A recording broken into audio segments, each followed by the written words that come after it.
approaching graduation, but also maybe thinking about down the road and how we prepare ourselves for life and for different living situations, and what in the world is it like to try to afford something, whether you're renting, whether you're buying, particularly in a place like Washington or Los Angeles, where I used to live, or New York. It's challenging, in terms of just finding something, but also being able to afford what you're looking for. So I'm going to introduce our two guests, but I also want to say that parts of this session are going to be recorded. If anybody has and we're recording it because part of what Sam does is let people know what he does for a living. If anybody has a concern about that, like send me a really quick text and go, just keep me out of the video or something like that, and we can make sure that happens. But I want to introduce DC, Maryland realtor Sam Cofer. Sam puts people in their dream home. I've seen it a lot, actually. Whether that's their now home or forever home. And I think it's really important to start having this conversation now about, what home ownership might look like, in addition to like what this looks like as you first graduate. And then also Bill Saunders, I'm looking for someone to get your title right, is branch manager and mortgage loan consultant for Guild Mortgage Company. Yes. Which is really important to start thinking about how we finance things and how we make sure that we don't make really stupid mistakes when we're 20, that will affect us when we're 40. So I will turn it over to you guys. Appreciate you being here, and feel free to, ask questions and get the most out of this session. How's everyone doing? Good. Good. I really enjoyed being here this morning and listening to Rebecca's presentation. Like Billy said, I found myself biting my tongue as well, because all of you guys were speaking on things that I myself have experienced. So today I'm going to be talking a little bit about home buying 101. Hopefully and eventually you guys, as you go out into the world, you'll be looking to purchase a home at some point. What I'll ask each of you to do is, if you can scan the QR code, because I'm going to ask you to do something at the end of our presentation. It's a survey, and that kind of gives me feedback on what how we did and what I can do better. So like Tracy said, my name is Sam Cofer. I'm a real estate agent licensed in DC and Maryland. I work for Exit Right Realty in Laurel. I'm a born and raised Washingtonian, so I was actually born in the 68 square miles of Washington, DC. And I was born at Sibley Hospital. I grew up in two of the four quadrants, Northwest and Northeast. I'm a college graduate. My degree is in business and entrepreneurship. And so basically I'm a husband, I'm a father. This is my oldest son, Kamari. He just graduated from University of Maryland with his architecture degree. And so basically I look at you guys as I would look at counseling and advising my own son, right? You guys are getting ready to embark into the world, and there's going to be a lot of things, especially home ownership and real estate, that you might be interested in. So my story. So I heard someone say when Rebecca talked about living with a roommate. I actually got married at 22 years of age, and so my wife and I, we had moved into our first apartment. It was a 700 square foot apartment, and we spent $1,000 a month for 5 years. We stayed in that apartment for 5 years, and our utilities and everything was included. But after that 5-year period, I looked back and I didn't have anything to show for it. I lost $60,000. That was $60,000 that I didn't have anything to show for over the course of that 5-year period, because I was paying rent, $1,000 a month in rent. It was a 2-bedroom, 1-bath apartment. My wife and I, in 2011, we bought our first home, and we purchased it, just to give you guys a little bit of the inside numbers, we purchased it for $189,000, and we sold it maybe about 3 years ago for $410,000. And so we were in that home for 10 years, and if you look at the amount of money that we made, the difference between the amount of money that we made when we sold the house and the amount of money that we owed on the house, it was $221,000. And we didn't really do too much in the house, right? It was still the same 4-bedroom, 2-bath home. It still had the same structure. We didn't add anything to it. We might have painted some walls or whatnot, but over the course of that 10 years, we were able to make $221,000 on the sale of our home. And that's why I always advise my clients that you make your money when you buy, okay? A lot of people look at buying at the top of the market. Oh, I want to buy this house. You have to make sure that you're thinking about what if you have to sell that home, okay? And if you buy it at the wrong price, you will not be able to sell it where you can generate a profit. Does that make sense? All right, so we were able to make this amount of money on that home, and thankfully, we were able to purchase my wife's dream home. Billy helped us do it. He was our lender. And basically, from that point to today, we probably are sitting on close to $300,000 in equity. Yeah. Okay, and we haven't done anything to the house yet, right? So we've been in that home for about 2.5, 3 years. We bought it during the pandemic. Which is Right. by far the best time to ever buy a house. Absolutely, absolutely. Yeah. And so we've been in that house for about 3 years, and we are sitting on right now. As I look at the numbers, we're sitting on about $300,000 worth of equity, and we have not done anything to that house. Okay. So there are some differences between home ownership and renting, and we talked a little bit about this when Rebecca was giving her presentation about the differences between renting and homeowning.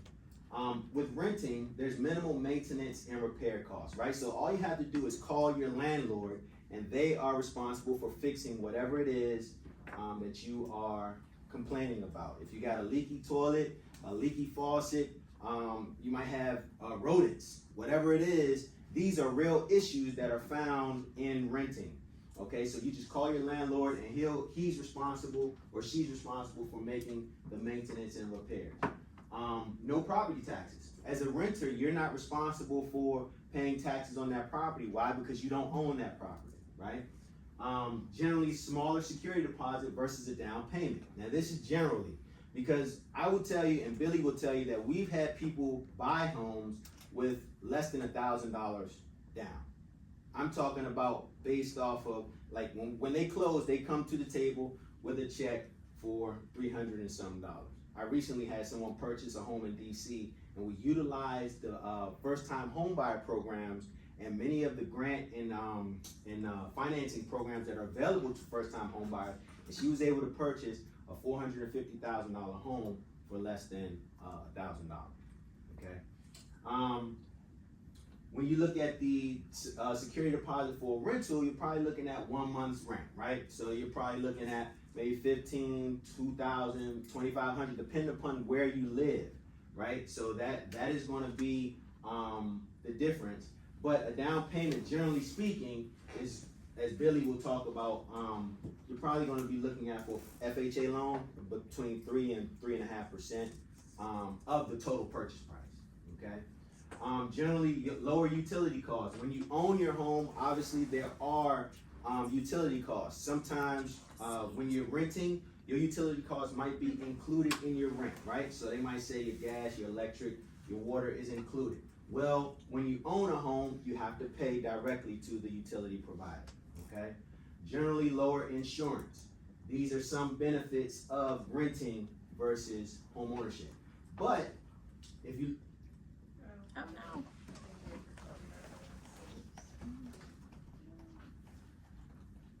We're just testing to see if you really know what you're talking about. Oh, yeah. I know. It'll come back. Yeah.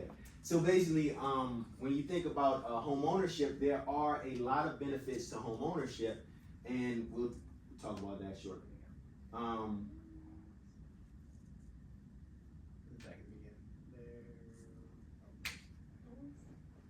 There we go. There we go.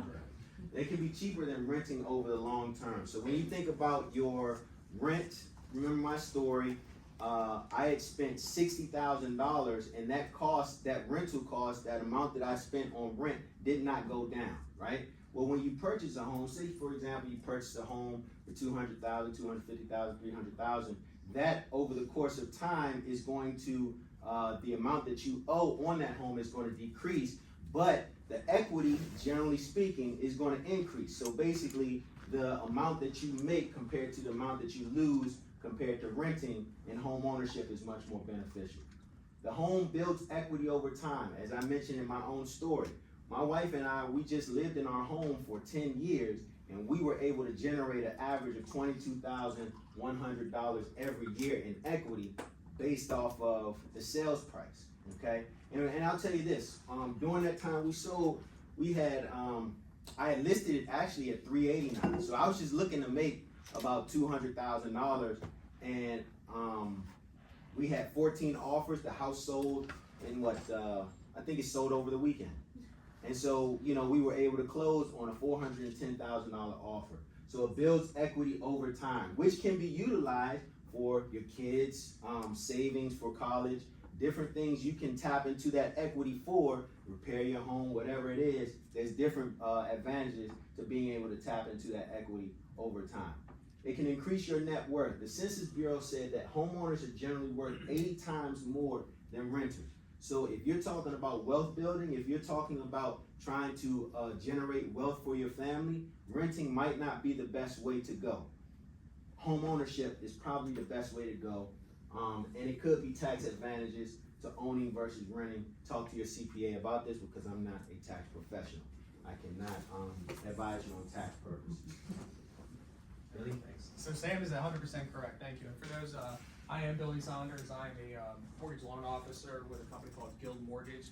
I've been serving the DC, Maryland, Virginia communities for over 22 years as a lender. I got the business back in 2001, so actually 23 years.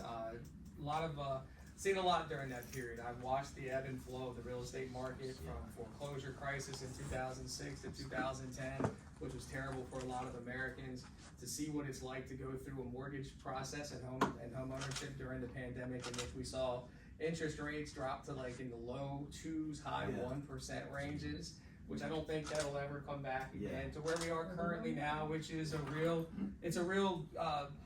it's kind of it's a misconception of reality for a lot of consumers right now. They think interest rates are really high, but historically they're not. They're actually right about where they should be, which is ranging between 6 and 7%. So, like I said, we've done a lot of mortgages. My team and I, we write a lot of loans for a lot of consumers in the DC, Maryland, Virginia community. As a matter of fact, I think last year we did 114 purchase transactions for consumers. So we have a lot of transactional knowledge and see the benefits of this long term. And the fact that I've my tenure of being in the business for over 20 years, I see what people have been able to achieve through being a homeowner. So Sam's correct. You know, when we see the difference in actual, you know, wealth between the disparity between renters versus owners, what did we say was 80%? 80%. 80%. It's pretty incredible when you think about it. And again, I'm the same. I'm 54 years old. My house will be paid off in 2 years. So I've kind of prepared myself to be able to get to a point where I'll own my home free and clear as opposed to renting. I have a client that I'm working with right now that came to me a year ago. He's paying $2,500 a month in rent, which I think is about average for rent right now. Right? You guys young probably seeing a little bit of that. $2,500 a month in rent. Last year at this time, he wanted to buy a $600,000 house, and he goes, I'm going to wait until the interest rates come down. Well, fast forward 12 months, the interest rates are exactly the same. They haven't come down at all. And he's lost $2,500 a month times 12 months, right? Do the math on that. My 4th grade math's pretty good, but I still need a calculator sometimes. And then the other thing that he's lost, as Sam mentioned, was equity.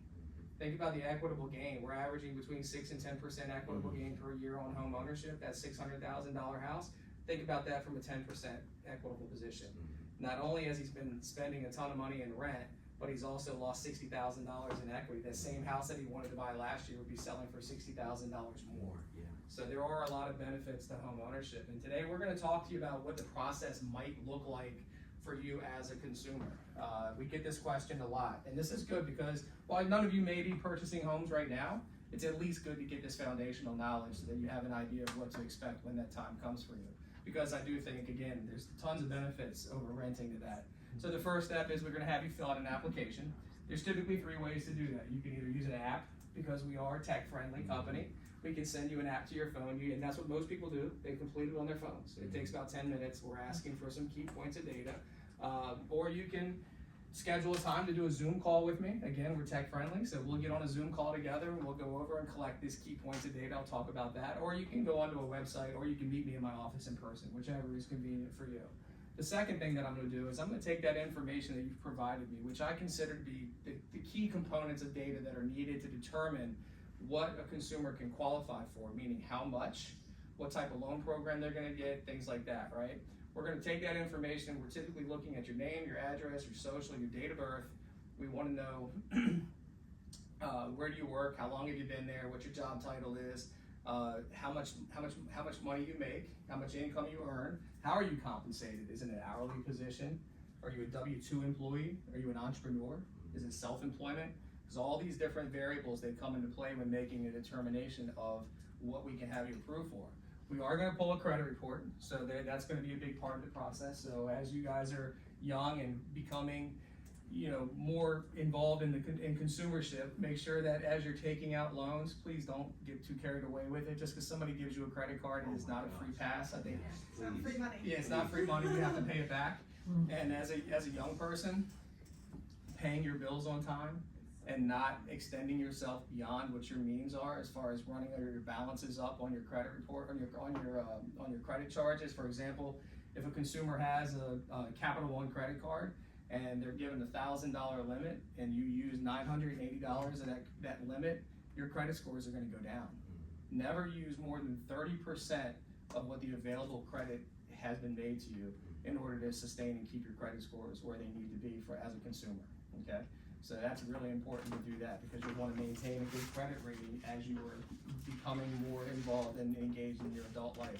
So the credit report's going to tell us things like that we're going to have to count against your debt to income ratios. We're going to look at your car payments. We're going to look at credit card payments. We're going to look at student loans, which is a big deal. We'll talk about that a little bit more as well. We're going to look at your assets. Who do you bank with? What I see more frequently than anything is checking, savings, retirement, 401ks. And now we're starting to see a lot of Robinhood accounts. I got a lot of young people that are showing up on my doors to kind of use my crypto. I've got this Cash App. Can I use, what can I use with crypto to help me, or Coinbase, I should say. What can I use for my crypto for my down payment? We're seeing a little bit of that as well. We're going to take all that data and we're going to run it through an automated underwriting software engine called a DU or LP. And that software engine is going to analyze your particular file. And it's going to tell us whether or not you meet the risk criteria to continue to move forward with becoming pre-approved. Now, once we've done that, you still aren't pre-approved, because all we've done is collected this information most likely either verbally or electronically, right? Now we need to verify the information that you provided us. So this is going to be you showing up in my office, right? You're going to have to give me your bank statements, your W-2s, your pay stubs. You're going to have to give me your tax returns, copies of your driver's license. We're going to see everything. I'm going to see how many times a week you go to Starbucks. We were just talking about your budgets, right? So we're going to look at all these things, right? It's all judge-free, but we need to at least see it, examine it, so we can use all that criteria to help make a decision as to what your credit worthiness is to purchase a home, right? So then the next thing after that is I've got enough information. This is where I think I do my job a little differently than most lenders.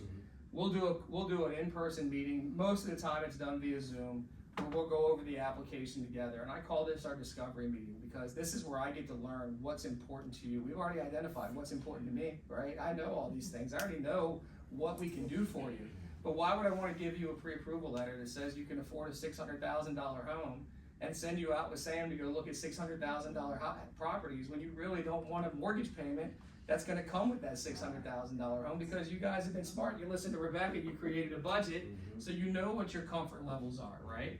So when you tell me what that comfort level is, then I'm going to take that information, do a little bit of reverse math engineering, and I'm going to tell you what that equates to in a sales price, okay? I'm going to tell you what homes you could go purchase at a sales price that would give you that comfort level. More often than not these days, what I'm finding out is people's comfort level initially is far less than what the market is providing. So if you say, hey, my comfort level is $1,500 a month for my rent, and that's what I want my mortgage to be, well, guess what? You're probably not going to be able to buy a house in the metropolitan DC area, right, Sam? Right. Because $1,500 just doesn't really get you there.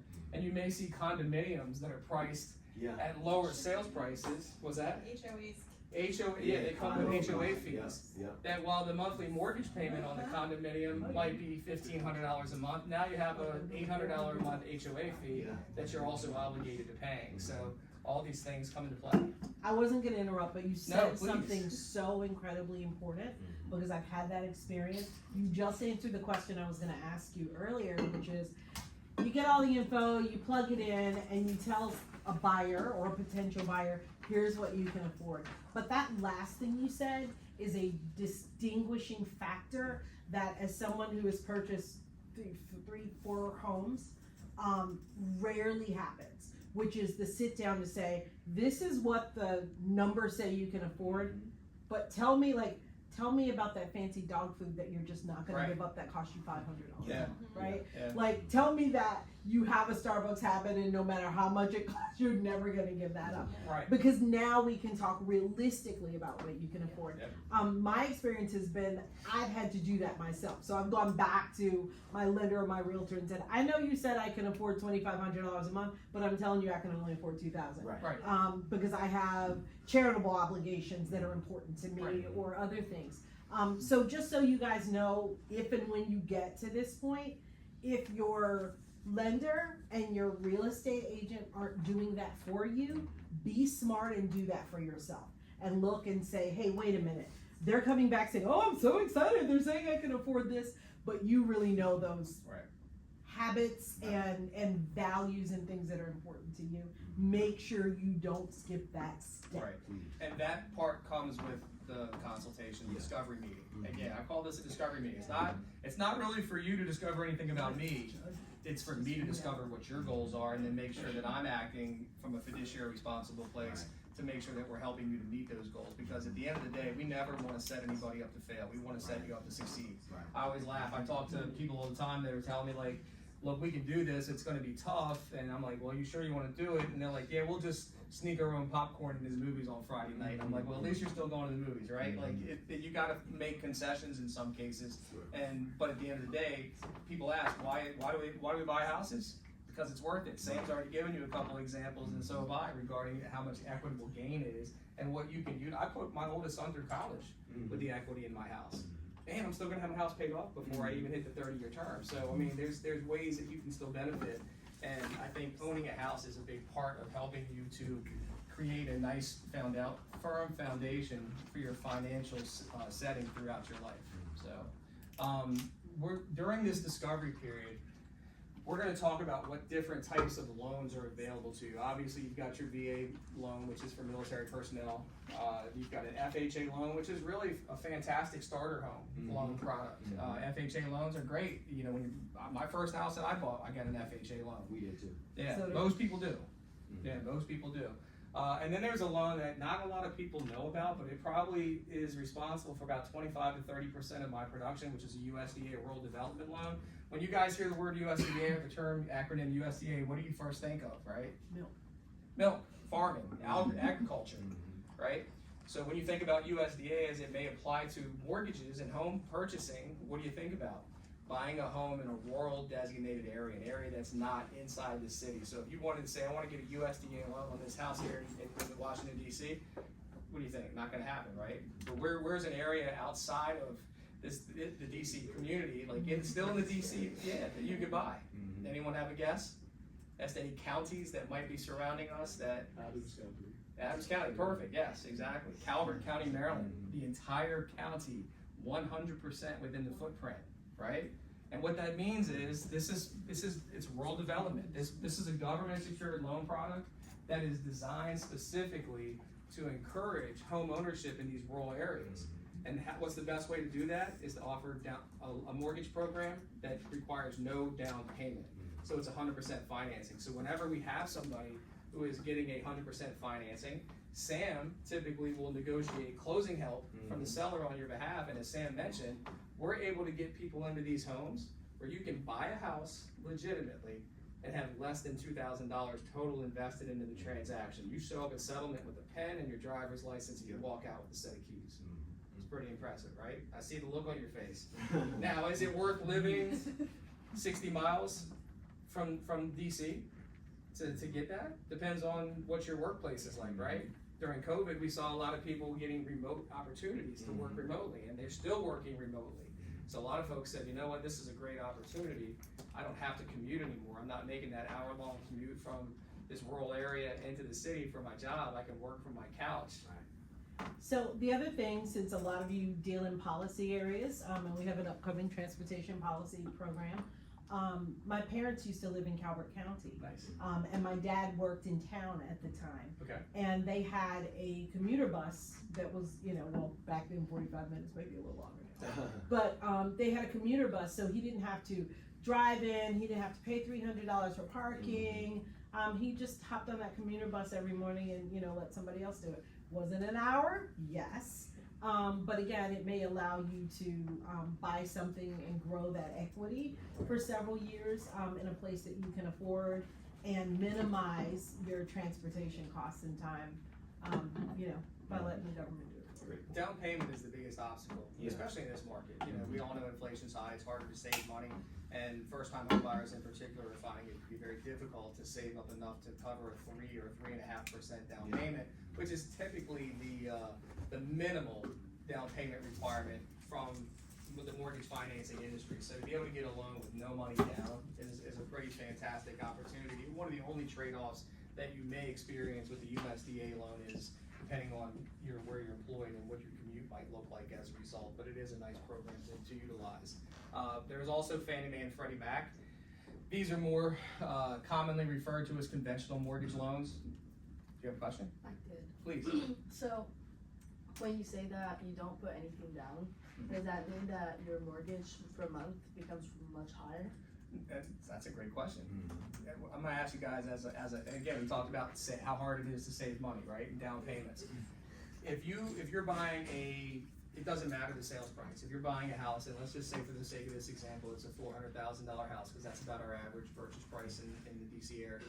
$400,000 property, and you put $10,000 to your down payment. What do you think that difference is going to be in your monthly mortgage payment for $10,000? And remember, maybe you guys have worked 2 or 3 jobs, you've been saving money, you've been really kind of sacrificing your Starbucks habits and things like that to save cash, and you finally have built up a $10,000 savings, and you say, I want to put this towards my mortgage. What do you think that's going to reduce your mortgage payment by? Not much. Take a guess.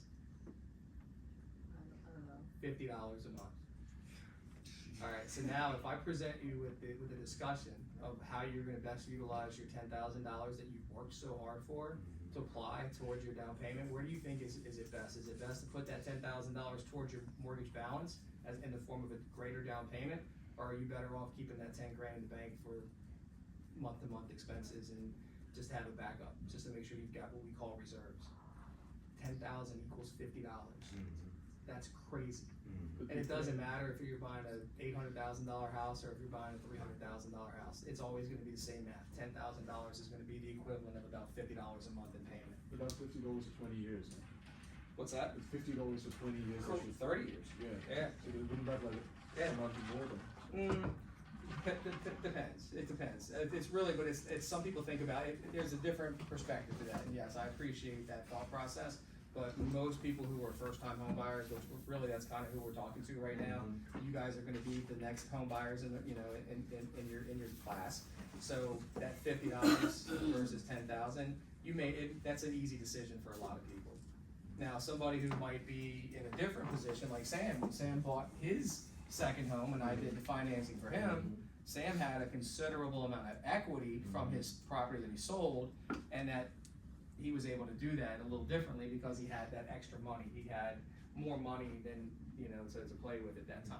And Billy, real quick, I would also add that life happens, right? So basically, the average homeowner owns their home between 5 and 7 years. So you're not really gonna hold that property for 30 years. Some people do, but that property that you purchase, you might, have a family.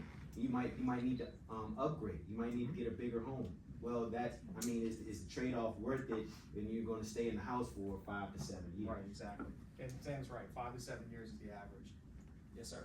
So what's like the ideal down payment? Like if you had if there was a percentage, like 10, 20, 30%? I'll walk you through it. So for the VA loan, 0%. If you're a military veteran or you're current active duty serving in the armed forces, no down payment. It's a fantastic loan program, tons of benefit from the federal government to support you to become a homeowner, right? No PMI, no down payment. I mean, it's a no PMI on the VA loan ever.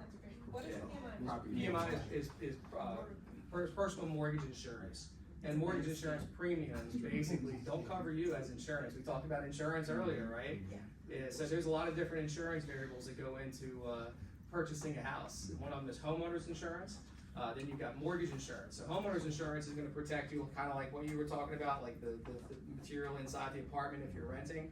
Homeowners insurance protects the structural integrity of the property against flood, fire, wind, storm damage, things like that, right? It also covers your personal property when you're a homeowner.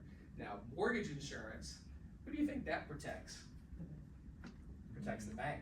So if every person in this house buys a house next year, in this room, buys a home in the next year, and you're each paying $200 a month in mortgage insurance, that mortgage insurance is collected by the mortgage company because, not to pick on you, but in case you go in default on your mortgage, we're getting that $200 a month from everybody else to cover our losses and protect us against the defaulted loan, the one that went into foreclosure. What's the average number you see of people who default essentially?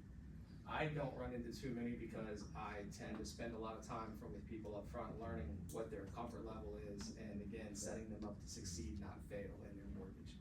I can't tell you the last time I've seen a defaulted mortgage that I wrote. Can veteran spouses also use this Yes, program? that's a good question. Veteran spouses can. You have to be married. What? You have to be married. I've I'm done so this. proud. This has happened twice in my 20+ year career, where I've been approached by a young couple who were either boyfriend, girlfriend, or fiance to be married, and they said, we want to use our VA loan, and I'm like, well, unless you're married, you can't be on the loan. I said to the other party, unless you're married, you can't be on the loan. And then a loan, you can qualify for a VA loan for $240,000, but together you can qualify for $400,000. So what do you think happens in that case? We're gonna go get married. I actually was invited to a wedding of a client that I did. Here's the funny thing, the secret, this is even the best part, the secret was they got married far before and bought their house, and they didn't tell anybody in their family that they had gotten married. They got married just for the sake and purposes of being able to get the VA loan.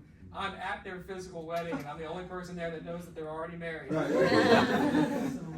So that's happened twice. So again, you got VA loans, which are obviously military veterans. Sounds like she's got her eyes set on somebody. Be prepared to travel. There's a thing called PCS. You'll learn about that. FHA loan, which is from the Department of Housing and Urban Development. It's a great first-time home buyer loan product. We've got the USDA mortgage, which is if you want to live in a rural area, that's 100% down, 100% financing, no down payment. Conventional loans through Fannie Mae and Freddie Mac. These are not government secured loans, so there's typically a higher standard that has to be met in order to qualify for conventional financing. Do you have to be a citizen for the government? No, You know, you do not. There are loan programs out there that do not require you to be a citizen. You have to present your resident alien card, right? There also are loans out there for individuals who are not here legally, believe it or not. They require a huge down payment. Because again, think about what mortgages are, right? And the risk, we're basically just looking at risk, and we're gonna say, okay, you're buying a $400,000 house, we're gonna require you to put down $80,000. And if you go into default, or you get deported, or something happens to you where you can't stay here, we've already got some money from you, so it's gonna make it easier for us to sell that asset at a profit, right? So there are loan products out there. Those loan products also have pretty terrible interest rates. They're gonna be about 2% higher than a traditional interest rate. We don't do a lot of them, just don't run into scenarios where they actually fit. Plus the qualifying standards are pretty complicated as well. So Fannie Mae, Freddie Mac conventional loan products, again, higher standard, gotta have really good credit, low debt to income ratios, typically require a little bit more money down, but there are loan products. These are the products that we typically see the second home purchase in a consumer's life, right? Saying you got a conventional loan, right? Yeah. Saying the first loan was an FHA loan, FHA. second loan was yeah. conventional. That's kind of how it happens. That's how it happens historically. Yes. You keep saying good credit. What would be the range that you're looking for? Okay. That's a really good question. Very good question. I pull about 200 credit applications a month. right? And we see everything. And one thing I've learned throughout my career, never judge a book by its cover. Never place any expectations that you're gonna have on somebody's credit report before you see it. Because I've talked to people on the phone and I'm like, man, this guy sounds like he's got a ton of money in the bank based on the information he was sharing. He sounds like he's got a great job, but guess what? He may not pay anybody. He's just out there borrowing money and not paying anybody back. We actually were joking around one day. We said we were going to have to install an emergency eye wash station in our building to rinse the blood out of our eyes after looking at some of these really bad credit scores. Then there's other situations where you talk to people and you're like, we'll see how this one goes, and you pull the credit and it's outstanding. But it's far more than just credit. But to answer your question, a poor credit score that makes you eligible to purchase a house is a 580. So if you have a 580 credit score, you could still purchase a house. What do you think is going to happen with that 580 credit score? What do you think your loan term is going to be? The interest rate is going to be a lot worse, right? In addition to that, the down payment requirements are going to be a lot greater.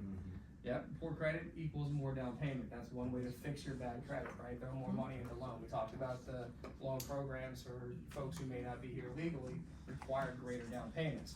A good credit score, in my opinion, is a 640. If you have a 640 credit score, that opens up a lot of opportunity for you, especially for FHA loans. FHA, USDA, VA loans, 640 credit score gets it done. Minimum down payment requirements. The interest rates are still gonna be pretty decent. You might get like a 0.25% bump if you're a 640. When you get to a 680, maybe the rates are about 0.25% lower. But typically, an average credit score that I'm seeing is between 640 and 700. So, yes, ma'am. So if your mortgage for a house lasts 30 years, if your mortgage for a house lasts 30 years, but you're only in that house for like 5 to 7 years, how do you make up the differences? But when you say it, Yeah, so basically what happens is, say for example, I have a seller that, they purchased a home, 7 years ago. And Sam, circumstances have changed, I need to sell my house. So what we'll do is we'll look at the market at that point compared to, we'll reach out to Billy or whoever their lender was, find out how much they owe on that property. So say for example, they purchased the property at $300,000. They might now, after 7 years, the property might be worth $420, $425, whatever the number is. When we settle on that sale, the mortgage actually gets satisfied. The money that comes from the sale of that home is used to pay off that mortgage, and then whatever the difference is, generally speaking, goes to the seller that, minus fees and everything. Right. Does So that if make you're sense? selling your house and you've been in for 5 to 7 years, there's a great opportunity that you should be accruing at least between 6 and 9% equity per year. So when you sell that house, you'll sell it at a price that's going to be higher than what you paid for it. So therefore, that money, that overage of what you can sell it for, is going to be used to pay off the existing mortgage, and then after fees and expenses, then taxes and things like that, then you ultimately get the net proceeds, and then you can use that however you like. You can apply all of it to your next home purchase. You can keep all of it and go back to renting. You can do what I want to do and just pack up and move to the Dominican. Right. So you said like the average amount of ATC is like 400,000. Correct. More or less. What would you recommend someone should have like an annual salary of if they want? About 130,000. 109 to 130,000 is what the average is for a first-time home buyer right now. 109 to 130, and I know that can be a challenge. And I've actually joked about this for the last 10 years, last 5 years in particular. I have so many individual buyers who come to me, men, women. They come to me, they say, "I want to get pre-approved to buy a house," and then they find out they can only qualify for 250,000. And they're like, "I don't make enough money because I'm making 70,000 a year. I can only qualify for $250,000, $300,000 house. I can't do this on my own." I've convinced myself that whoever actually takes my idea and implements it, and they create like a dating game where we can bring all of our single, all of our single buyers who can't qualify on their own, bring them together. Yeah, Sam, you ready for that? Can we do that happy hour somewhere? That'd be good, that'd be good. Yeah, because I've got a long list of people who qualify for a sales price that they can't afford, and I could just bring them together and we can create homeowners. I would also say, Billy, that with regards to that, Billy mentioned that the average home price is around 400,000. Correct. It does not mean that we can't find you something Yes. that is 200 and and above, 240. 240, Yeah. whatever. I've done it plenty of times, right? So I mean, generally speaking, we do have people who make less money. They're not able to qualify for as much home. They're not, hope is not lost for them, right? Just because you make a lesser amount, just because you can't afford a 400, which is the average, a $400,000 home in the DC, Maryland, Virginia area, doesn't mean it's impossible to find your place. It might be smaller. It might be in a neighborhood that is not your first neighborhood that you prefer. But I would say, if you can get the home and stay there for a period of time, I told you what my situation was. You're generally making money. Generally speaking, you're making money over the time that you're there that you can utilize for your next purchase. Absolutely. I know my first house that I purchased, I was 23 when I bought my first house, and I paid $170,000 for it. I sold it 4 years later for $300,000. Yeah. I mean, it was crazy. And if it wasn't for that house, I wouldn't have gotten the next house that led me to the house that I'm in now. So you have to use this thing like level up. Now, I will tell you this, my girlfriend at the time, who's now my wife, she lived with her parents, so I don't know where her sense of entitlement came that she could talk poorly about my house that I owned, but she made fun of my house because it was ugly. I'm not gonna lie to you. It was a start though. It was not my dream home. I had mint green linoleum floors, and I had mint green carpet that came off the kitchen. It was disgusting. It was stupid. It was like shag carpet. I had no furniture. I had a futon in my living room. I mean, but it was a start, right? And it was a great investment because I was able to flip that house from living in it for just a couple of years into, you know, a $100,000 plus return. Yeah. So is what I'm hearing you say, I'm thinking about the perspective of these rising juniors and seniors that are just gonna be trying to put a roof over their head maybe in the next 12 months or so. Is what I'm hearing you say, prepare, whether that's, you know, watching your spending and your borrowing and your credit score and saving, as we talked about earlier, and budgeting, prepare to get in the game as soon as you can, because, you know, the house with the ours had blue tile in the bathroom, right? Like, the first house is it doesn't have to be, but like sometimes it's a little ugly. But once you get in the game, then you're there, then you build equity. It's always easier to kind of level up and buy something after that. Or you don't necessarily have to sell that house and buy your next house. Right. That's true. Right. You know, We did, and we kept it. Then all of a sudden, with COVID, we've coined the term called the accidental investor, right? Somebody bought a house, you know, 5 years ago at a rate of 6.5%. During COVID, when the rates dropped, they refinanced that same property down to a 2.5% interest rate. So what do you think happens? Their mortgage payment goes down, right? Well, the one thing that we've seen go up aside from mortgage interest rates are rent comps. Rent is going up.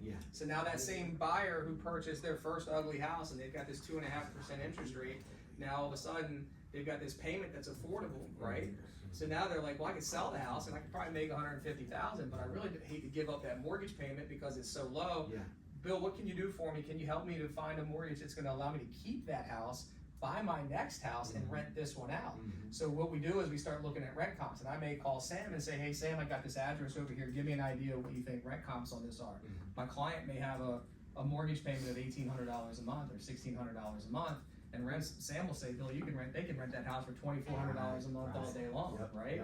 So what we do in that situation, I'll get right to you, is we take 75% of whatever the rent that's being calculated is, and we use that for qualifying purposes to help offset the existing $1,600 to $1,800 mortgage payment, and then they can go forward and buy their next house without penalty of that debt carrying them down, and they have a they're getting what I call mailbox money every month because there's an overage, right? And I can help those clients, and whether it's you or anybody else, teach you how to set up an LLC to manage your property, right? So that you're getting tax benefits from that as well. But then more importantly, now you have somebody paying off your appreciating asset that by the time you're my age, you'll be able to have multiple homes that are paid off, and then you can sell all of them and go buy your house in the Dominican. Let me say this, Billy. The game, if you don't remember anything from today's presentation, remember this. The game of real estate is leverage. It's leverage. You're leveraging someone else's money to buy something that will benefit you, right? So, like Billy said, that house that you purchased and maybe you wanted to sell it, Well, you decide not to sell it and you decide to rent it out. Well, you're still benefiting from that equity that's being built up over time. But now if the rental market is saying on that $1,800 mortgage home, you're getting $2,500. Well, you've generated now $700 a month in additional cash flow, right? Which can, you think about that over the course of a 3-year lease. Now you're talking about making some money that you can utilize to put in your emergency fund, right? Or your travel fund. Whatever it is, you're generating some extra cash that's away from your 9 to 5, right? And you're making yourself more money and building your net wealth over the course of time. So the game of real estate is all about leverage. And having, go ahead, I'm sorry. I'm sorry, I have a question. Sure, yeah. Would you advise us to buy an apartment or a house? So as first time home buyers, generally, and speaking to people that are around your age, I generally try to push my first time home buyers to purchasing an apartment building with their first home. The reason I say that is because generally speaking, the down payment is less. You're able to live in one unit, whether it's a duplex, triplex, quadruplex, whatever it is. You can rent out the other units, generate cash flow, and you can live there rent free. Okay? You're also benefiting from the equity that the house is generating as the longer you live there. You decide to move out of that house, well, now you have 2 to 4 separate units that are generating cash, generating income for you. You can leverage that home, that apartment building, to purchase the house that you really want. And you still have that house, that apartment building. So if you can do it, and if it makes sense for your plan, I would say try to find something that you can utilize that has more than one unit, right? But if you don't, that's fine. You can still live in the house, live in there for a period of time, move out and rent that house out. I just did a loan for a client who bought a 3-unit building in Baltimore City for $350,000, and the rent that he's collecting for units 2 and 3 are not just covering his mortgage payment, they're covering his mortgage payment plus he's got an additional $1,000 a month in income that he's drawing from those tenants. So. I just helped some clients that bought a 3-unit apartment building in Baltimore.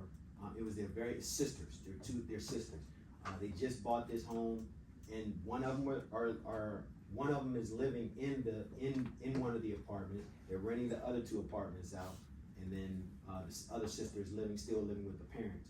But that was their first home. They're going to duplicate that process over and over again. It's called house hacking. There you go. That's the term that's been used for house hacking. You were going to ask a question. So say that you buy a house in 2018 and like the fixed interest rate is 6%, but then you go to COVID and you realize it's like severely dropped down. Can you like refinance your entire house Sure. again? And would that be something you would recommend? 100%. Now, when COVID happened, and there's people who bought in 2018, the rate was 6.5%, and the rates dropped down to 5 almost overnight. I get alerts on my computer and my phone that basically say, hey, call Sam, his rate's now available, so we call. And inevitably the first question that every one of those people that I refinanced from 6.5% to 5% asked me was, do you think it's gonna get any better? And at the time I said, I really don't think it's gonna get any better than this. We didn't know how things were gonna continue, right? And then that same client, 8 months later, I called him up, I'm like, man, don't kill me, but I can get you 4% today. And that same client, a year later, I called him up and said, man, I know I told you I didn't think it was gonna get better than 4%, but how's 2.5 sound? And that guy was like, yes, let's do it. So there are situations where I refinance the same client 3 times in 3 years, and the cost justification of it, we have to, legally, we are bound by our, not just our fiduciary responsibility and the licensing requirements that are imposed on us by the federal government, but we're also, the federal government protects you, the consumer, by creating a term called a tangible net benefit. We cannot do a loan for a consumer unless that consumer has a tangible net benefit from the refinance. Is there any like impact to your credit report if you refinance so many times? No. You had a question? That was my question. That was your question. Yep. Yes, ma'am. Let's say I do what you just told me and I do buy like a 2-unit or 3-unit and then rent the 2 other units. Will I be able to sell that property whenever I want? Sure. even though there's like I'm renting it to Yeah. some people. You're the landlord. I can kick The them out. new purchaser would just assume the lease agreement. Well, hold on. Did you say you could kick them out whenever you want? Yeah. No. So, No, so, you can't so do you that. can do a couple of things. You can sell the unit subject to the leases that are already in place. I know in DC there's something called a TOPA law, right? Yeah. Where you have to offer the home for sale to those tenants who are living there currently before putting the house on the market. Yeah. You have to. That's the law, right? Okay. So you can't just randomly kick them out because no, I'm ready to sell. No, you have to. In DC proper, you have to give them the option of purchasing their home. Now, whether they can afford it or not, that's a different story. And whether they want to purchase the house or not, that's a different story. But you legally, as the landlord, have to offer that home for sale to the individuals that are renting from you. Now, if you decided to sell, and say for example, I have a situation where the leases are getting ready to run out, right? You can let the tenants know, listen, you all's lease is getting ready to run out. We're thinking about putting the house on the market. What do you guys want to do? And generally speaking, the tenants will say, okay, well, we don't know who the new landlord is. If there's a good relationship there, they might, you know what I mean? So basically what'll happen is they might go ahead and move out on their own because their lease is ending and you have vacant units. But I would say if you have an apartment building or multi-unit property, I would say it's generally better to sell it with the tenants in the unit than without, because it's income already being produced. Makes the property more marketable. It's Exactly. attractive to the buyer, Exactly, right? They're exactly. like, oh, I'm just gonna get automatic income. when I Yes. got this. Right. Yeah, it takes a lot of pressure off them. Yes, ma'am. Suppose there is an apartment and a house in the same area, like over time, which appreciates more? It's a great question, because when I hear the word apartment, the first thing that comes to mind is condominiums, right? So it's a real 50-50 hit and miss proposition when it comes to condominiums in the DC, Maryland, Virginia community. Condominiums are really attractive to first-time home buyers because they see really low sales prices. But what they don't realize is condominiums can also become a depreciating asset. If you're buying a house, the last thing that you want to do is buy a house here and then 5 years later, or 10 years later, it's worth far less. You're losing money on it at that point. Now, why might a condominium become a depreciating asset? Let's just imagine that this room is a condominium complex, right? How many of us are here today? 15, say? Right? So the 15 people here, each homeowner of the condo has to pay condo dues or fees, right? These homeowners association fees that are collected. Say it's $400 a month from everybody in the room, right? If only this half of the room is paying the condo dues, sorry guys, not picking on you, this half is not, then what do you have? That means that the HOA, the fees that are collected from the owners typically goes towards the general overall maintenance and upkeep of the building or the units, right? So if half are paying and half are not paying, what do you think's happening to the overall general maintenance and upkeep of the building? It's not being maintained at a high level, right? So if it's not being maintained, what does that mean to the property? It's probably deteriorating on some level. It's not getting the attention that it needs or deserves, right? So that's a problem where you see depreciating assets with condos. The other thing is, say everybody in this room bought a condo, and everybody on this side of the room is still living in the condo, but everybody on this side of the room has decided, you know what, I've outgrown this condo, I'm gonna call Sam and Billy and get another house, and I'm gonna rent my condo out. So now we have occupancy issues. We've got 50% of the condominium is owner occupants, the other 50% are tenants. Well, historically, we know that if given the having to decide who's gonna take better care of their property, the owners or the tenants, who do you think is gonna take better care? The owners, right? So therefore that leads to a depreciating asset as well. So there are situations where apartments or condominiums are not great choices because of the long-term economical gain in equity on those. I have lived through both of those situations and just wanna echo, my husband and I were both at one point officers on our HOA, and as most people do with HOAs, left screaming and crying in frustration. Because while you're an individual owner of your property, you're really a shared owner of the community. Correct. And at any given time, I mean, I don't know what you guys see a lot more than I have, obviously, but at any given time, many HOAs are struggling with literally like half or more of their people not paying their HOA fees because a lot of people got into it and they thought, oh, this condo, it's not that expensive, I can afford it. And they're like, oh my God, what is this extra $500 a month? And they really can't afford to pay it, and so they just don't. And condo associations, HOAs, are really bad at taking action and enforcement against people. And so they just keep living there and keep not paying, and it just brings the whole thing down. And the other thing that you said about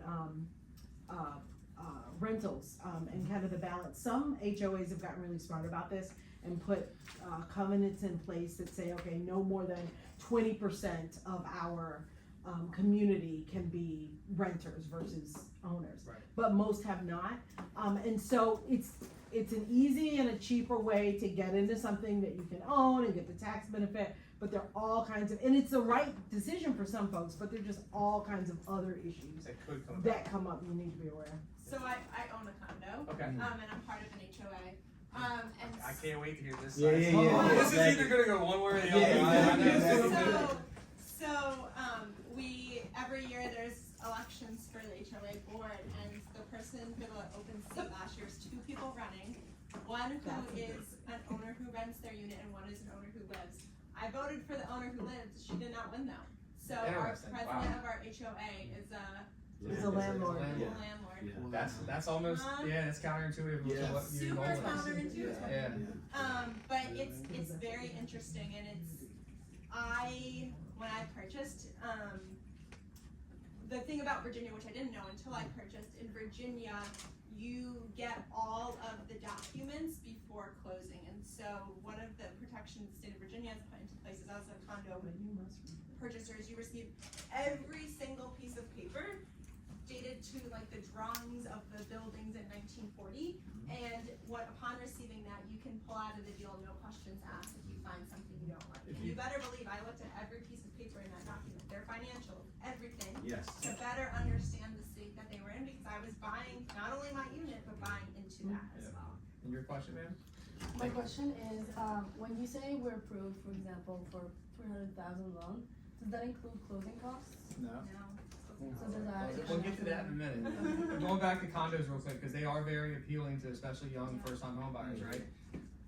Government secured loans. The federal government has drawn a very hard line in the sand that says it's harder to obtain financing for condos than it is if you're purchasing using Fannie Mae or Freddie Mac. And again, what do we talk about Fannie Mae and Freddie Mac?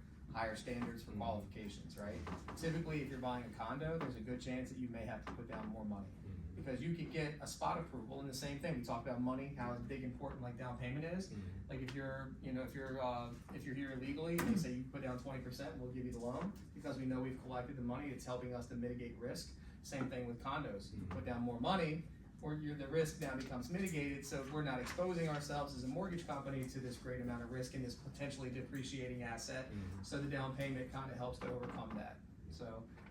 I Hard to get apologize real along. quick, I Yes. hopped in. Lala, did you have a Oh question? yeah. I think I don't know if my question might be dumb, but I know someone who's renting a house, and then now the house is being sold, and like my question is like, why would the person like sell the house, or how would that work for the people living there? And I know you mentioned like they have to be advised, or Sure.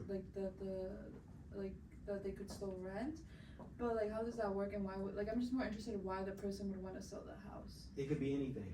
The person might need money. They might be in a dire situation where they have to offload this home in order to handle another financial situation. It could be any reason why the landlord would have to sell the house. I'll tell you this, I've seen situations where the landlord was not paying the mortgage and the tenant was still living there. The tenant is paying the rental amount every month, and they come and foreclose on the home and the tenant doesn't have anywhere to go. So, I mean, it could be anything, right? It could be anything. I don't know all the specifics of the situation, so I can't really speak to it, but I will tell you this, it could be any reason why the landlord needs to sell. But then like the tenant could either like might have to leave, like depending on the situation. Yeah, depending upon the situation. Like I said, the details, I don't have all the details, but it could be the tenant might be put out on the street. And that's kind of one of the difficult things about being a tenant. You really don't have control over your where you live. Yeah. You know what I mean? You could be paying your rent every month faithfully, and not have any issues, but is the landlord paying the mortgage every month? Are they paying what they need to do to take care of, you know, the tenant? So that's something that you have to think about when it comes down to renting a home. Oh, yes, I'm sorry. I mean, there's like this thing where if you buy a house in Texas or somewhere in the south, it's like significantly cheaper. Or that's what I've heard. I'm not sure about that. Mhm. Would you recommend someone like if they live in the East Coast buying a house there, renting it out, or like what are the reasons someone would do that, or does it even make sense to buy a place somewhere that far away for yourself? Yeah. So, take this one. Yeah, go ahead. So if you're buying a house, one of the things that you declare at the time of your application is your intent to occupy. Right. If you're an owner, Mhm. the qualification standards are gonna be far less restrictive than if you're purchasing it as an investor. Yeah. So if everything has to make sense on the mortgage loan application, if you live, work, and have everything from an employment position right here in the DC metropolitan area, and you wanna buy a house in Texas, the first question that I'm gonna ask is, can you work remotely?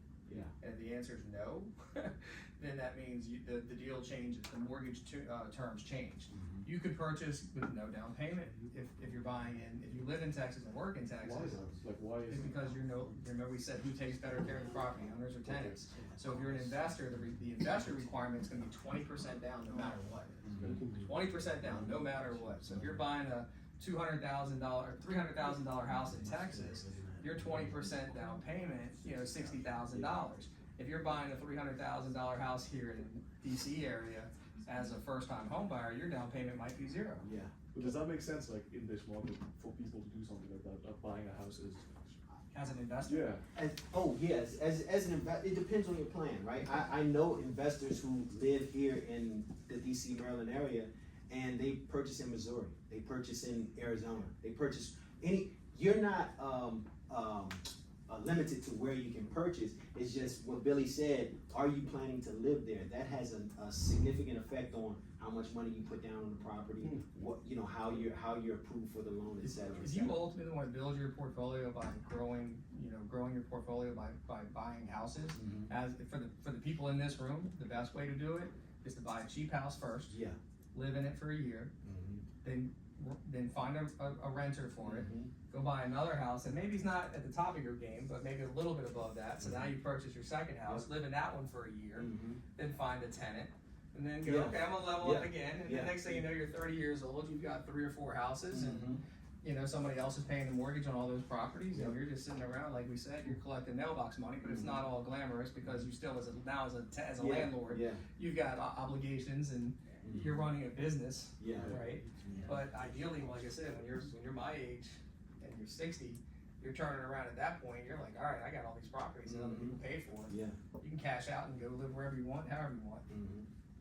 Can I go into buying like a 2-unit house without saying that I want to make it a business and then change my mind later? Yeah. Because that would be. It's all about the intent to occupy at the time that you fill out the mortgage application. Because that would be smarter because I don't have to have a down payment then, and then maybe a year later, then I don't change it. Now, where that doesn't work for you is it's got to make sense. Yeah. And there's underwriting guidelines. If you have a $600,000 house and you say, hey, I want to buy this $220,000 condo, an underwriter's going to go, I don't know that you really are buying it to live in. It sounds like you're buying it as an investor, so therefore, you got to prove to us that you're going to live in this house. Give me a divorce decree. Right. Give me something that says that you're, tell me why It's you're all about moving. being a good liar. Right. We can do that. Yeah, sometimes good liars end up in jail though. Right. The mayor of Baltimore, I think she got in trouble on a mortgage application doing the exact same thing, buying an investment property as with the intent of an owner. And then of course, when you're in politics, everybody looks at everything you're doing. So next thing you know, she's looking at, jail time and fines. Yeah, don't do that. So again, the biggest obstacle that most people, in particular first-time home buyers, have is down payment. Down payment is anywhere from 3% to 3.5% to 5%. We can give you down payment assistance through state-funded programs that are designed specifically for first-time home buyers in most cases. This is one that I'm very familiar with, the Maryland Mortgage Program.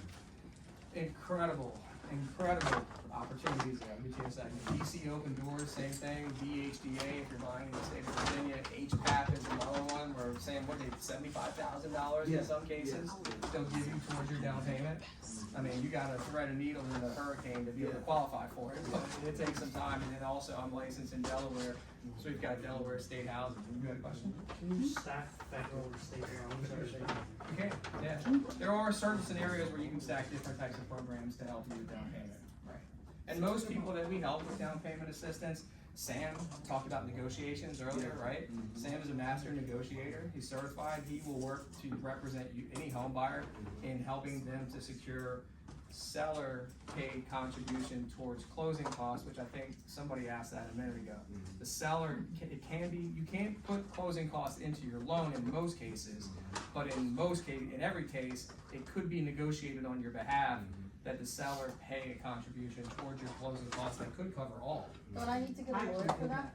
No, you got a real one for that. No, that's his job.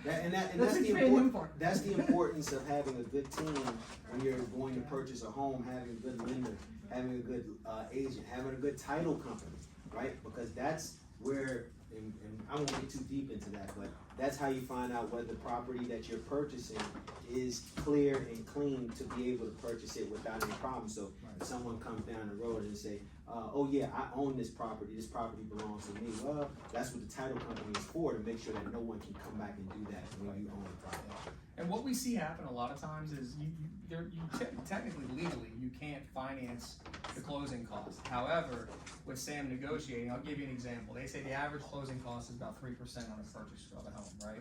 So if you're buying a $400,000 house, we all know 400,000 times 3% is $12,000, right? So then what Sam might do is Sam could come to you and say, I'll tell you what, we already told you that if you increase or decrease your loan amount by $10,000, it's really only the equivalent of $50 a month in your payment. Why don't we do this? Instead of paying that $400,000 for the house and you pay your own down payment and you pay your own closing cost, or maybe Billy's got a down payment assistance program, we want to help you get in with the least amount of money out of pocket. What we could potentially do for you is say we're going to increase your offer by 3%. So now you're offering $412,000 on a $400,000 sales price, and we're going to get the seller to give you that back, right? And that $12,000, and that means you now have, maybe your mortgage payment is going to go up by $55 a month, but you're saving that $12 grand that you can utilize to, put a TV in the house, buy some furniture. You also bought a house for a much higher price because you can sell it for Exactly. I was just gonna say, you guys are making me feel so good because I've been on both ends of that.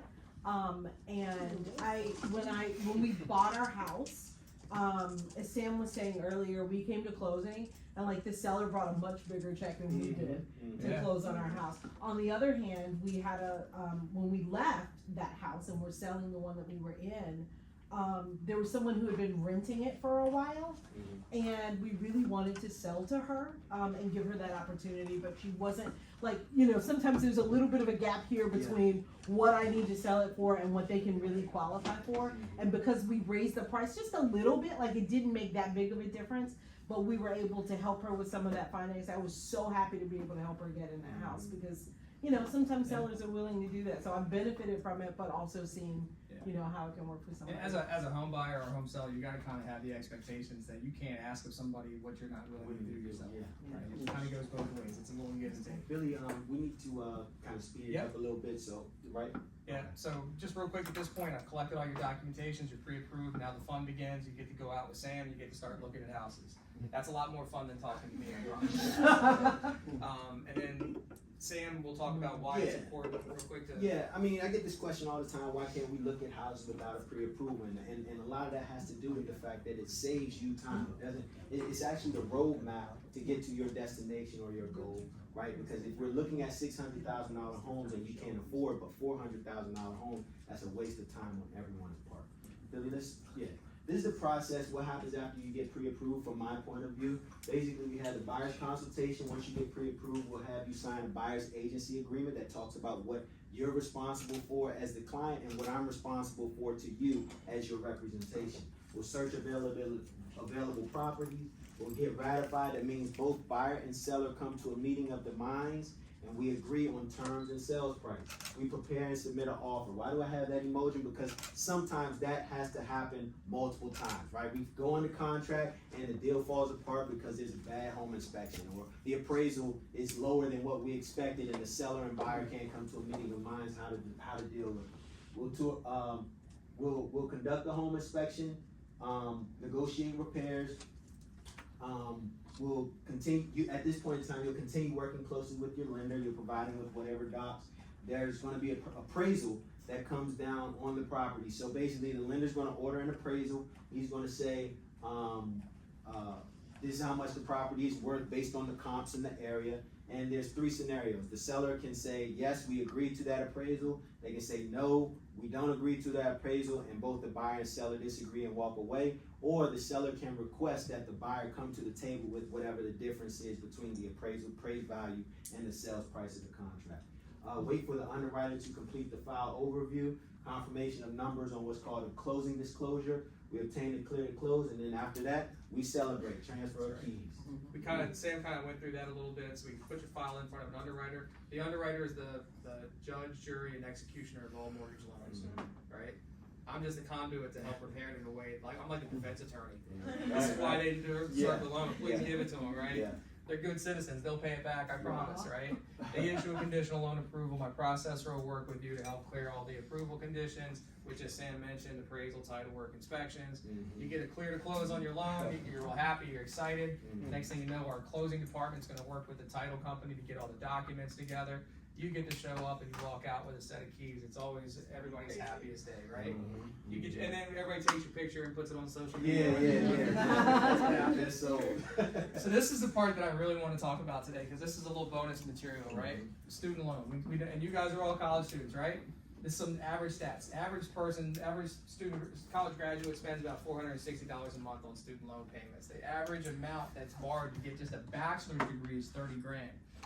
51% of non-homeowners, they tell us that student loan either is preventing them or delaying them from purchasing a house, right? 48 million Americans have student debt. These are all pretty incredible numbers, would you agree? The state of Maryland, about 3 years ago, through the Maryland Mortgage Program, came out with a loan product called a Smart Buy loan.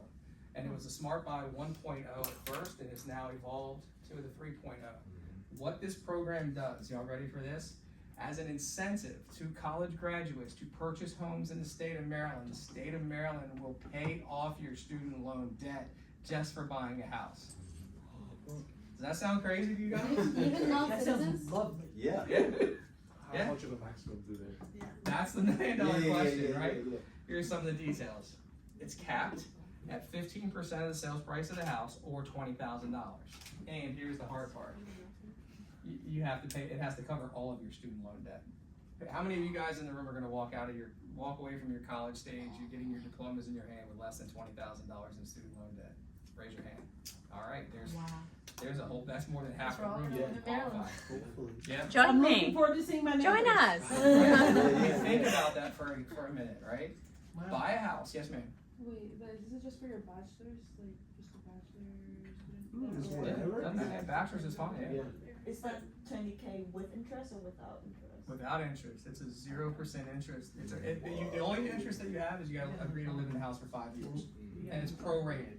So if you live in the house for 4 years and say circumstances are, maybe you get a job out of state, you gotta move, you have to move.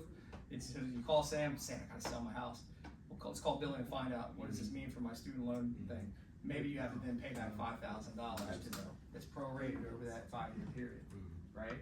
And it's like 15% as in off the actual amount. 15% of the sales price, yes, correct, right. So, and the better part of this is, not only can you get the program to pay off your student loan debt, we can also, in some cases, give you up to 6% to cover your down payment and closing costs, because typically you have to have at least a 5% down payment for that loan program. We're gonna give you the 5% to cover your down payment. We're gonna give you an extra 1% to go towards your closing costs, and then hopefully Sam's gonna be able to magically negotiate for you so that the seller's gonna pay the other 2%, if we agree to 3% is how much closing costs are, which is not unusual in this market. So now you're buying a house, you're eliminating all your student loan debt, you got down payment assistance, And you got all your closing costs covered by your real estate agent because he's so awesome. You just bought a house where you came into the deal with no money out of pocket, and your student loan debt is gone. Wow. I have a specific question. Sure. The federal government for federal employees gives you $60,000 off of your debt if you work there for 3 years. So if you buy a home in Maryland with this student debt assistance program, and then you get your loan forgiven by being a federal employee, do these terms still affect you? Yeah. Or It depends. Everything's gonna be very circumstantial and specific to your scenario, right? But I had a client who is a social worker, and because of her employment, the federal government, same thing. They said you're working as a civil servant in occupational field, right? So we're gonna start with you. These are the people who are getting their student loan debt forgiven faster than anyone else's. So this social worker that I work for works for the state of Maryland. She had $45,000 in student loan debt. And she called me specifically about this program, and I told her, I said, you gotta have 20,000, balance or less. And her immediate response was, I'm gonna get on the phone and start getting my student loan debt forgiven, expedited, so that I can get my balance down below 20,000 or to 20,000, so that when I buy the house, it'll take over the difference. So yes, you can stack that in some ways, but it's gonna be specific to case scenarios, right? Now, the interest rate for these programs, it's only 7%. That's crazy. To get a 7% rate and have all that benefit is fantastic. So, I was actually featured on ABC News, Good Morning Washington, a couple of years ago, promoting this program. I think the first year of this program's existence, I closed more of these loans for college graduates. Yeah. And you know what I learned? I learned where the sweet spot was. It was in hospitals. It was individuals who worked, like, they had x-ray jobs. Their student loans were like just for that specific field. They went to school just to get their x-ray tech certifications and qualifications. So like kids like my son, who went to a theater or performing arts school and graduated with $160,000 worth of student loan debt, he'll never qualify for this program. Right. He's out. So, but it's a specific, demographic that this is going to fit for us, but for them. But there's a lot of people. I'm actually surprised. Half the room raised their hand with less than 20,000 in student loan debt. That's great. So again, if you guys have questions on that, I was having printer issues. Scan my QR code, add me as a contact in your phone, send me an email. I'll make sure to get you specifics on this program or any other program that might be available to you. Or if you just have general questions and you just want to talk about it and learn some more, feel free to call me. I'm always up for those type of things as well. And I'll also say, once you've scanned the QR code here, there's if you scroll all the way down to my contact, you'll notice what'd you think, right? That's the survey. So I want to get a survey answered based off get you all's feedback on how you all perceive this particular presentation. So if you do that for us, that'd be so awesome. I really appreciate it. And thank you guys for letting us come and talk to you guys about this. This was really cool. Yeah. I think we like the Sam and Billy show. Good job.